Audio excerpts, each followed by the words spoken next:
দেশীয় এবং বিশ্ববাজারের বিবেচনায় বাংলাদেশের চামড়া ও পাট শিল্পের বিপুল সম্ভাবনা থাকলেও রপ্তানি জটিলতায় দিন দিন এই শিল্প অনেকটাই হুমকির মুখে। যুক্তরাজ্যের বাজারে চামড়া ও পাটজাত পণ্যের সম্প্রসারণ নিয়ে কাজ করছে বাণিজ্য মন্ত্রণালয়। এই পরিকল্পনা বাস্তবায়নে যুক্তরাজ্যের ব্যবসায়ী নেতৃবৃন্দের সঙ্গে বৈঠক করছেন মন্ত্রণালয়ের একটি প্রতিনিধি দল।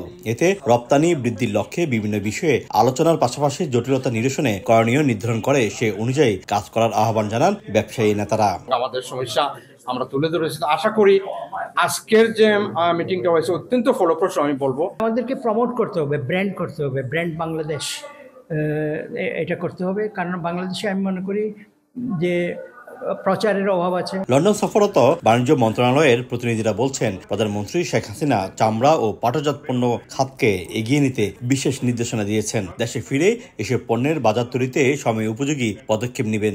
যে সেক্টর বা যে সংস্থার যে বিষয়গুলো ওনারা ফেস করে সেই সংস্থার সাথে আমরা সমন্বয় করে জিনিসটা সমাধান করার চেষ্টা করব। সমস্যাগুলো সমাধান করার জন্য যে সংশ্লিষ্ট মিনিস্ট্রি আছে বা দপ্তর আছে তাদের সাথে আমরা যে আমাদের মিনিস্ট্রির মাধ্যমে এটা তাদেরকে বলবো। খুবই আশার খবর হচ্ছে যে আমাদের সরকার, বাংলাদেশ সরকার বেশ কিছু উদ্যোগ নিয়েছে, প্রজেক্ট নিয়েছে এবং আমাদের প্রোডাক্টগুলোকে কিন্তু ইউকের কমপ্লায়েন্স অনুসারে তৈরি করার জন্য প্রস্তুত করেছে।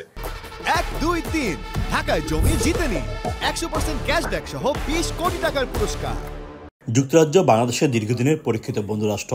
বর্তমানে উভয় দেশের চমৎকার সম্পর্ক বিরাজ করছে। শোয়েব কবির, সময় সংবাদ, লন্ডন।